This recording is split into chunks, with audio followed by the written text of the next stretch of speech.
L'ingresso della scuola di Dinsho, questo è il guardiano Zebegna, questi sono i bambini della scuola di Dinsho, questo è il loro giardino e questo è il maestro, l'insegnante.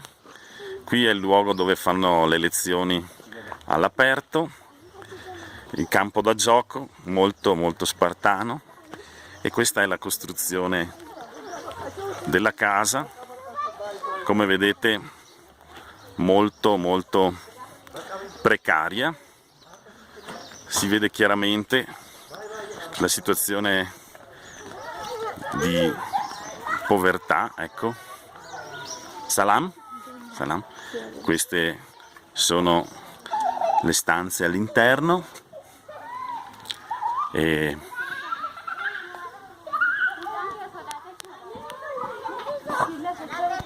capire dove andiamo ad intervenire e dove possono essere utili i nostri contributi.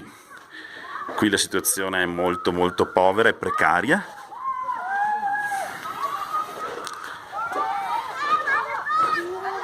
Ecco un'altra aula, questa è l'aula insegnanti, molto molto povera, non ha illuminazione. Padre Angelo, siamo in questo bellissimo panorama che a noi ricorda l'altopiano di Asiago.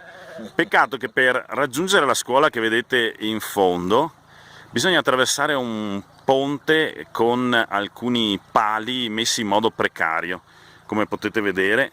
Adesso io cerco di passare per dare l'idea di quanta complessa è la situazione, di quanto doveroso sia il nostro impegno. Ecco, i finanziamenti per la scuola permetteranno di sistemare questo ponte. La distanza tra il flusso delle acque e le travi è di circa 3 metri, quindi c'è un discreto lavoro da fare. Confidiamo nel vostro aiuto per rendere raggiungibile la scuola.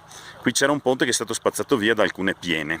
È una breve panoramica sulla scuola che potrebbe funzionare anche a breve. Al momento si parla di settembre 2019, mi suggerisce padre Angelo Antolini, il prefetto della prefettura apostolica di Robe. Al momento però, per questa difficoltà di accesso, dopo che è crollato il ponte a causa delle piene, la scuola è temporaneamente chiusa. Manca anche un ufficio dove gli insegnanti e l'altro personale possa incontrarsi per le necessarie riunioni. È la realtà rurale dell'Etiopia. Come vedete ci sono mucche al pascolo lungo questo fiume, questo corso d'acqua che durante la stagione delle piogge, che dura all'incirca da marzo a settembre, si ingrossa moltissimo. Infatti qui c'era un ponte che è stato spazzato via dalla piena delle acque e al momento si trova soltanto questo insieme di assi che permettono con grande difficoltà di raggiungere la scuola.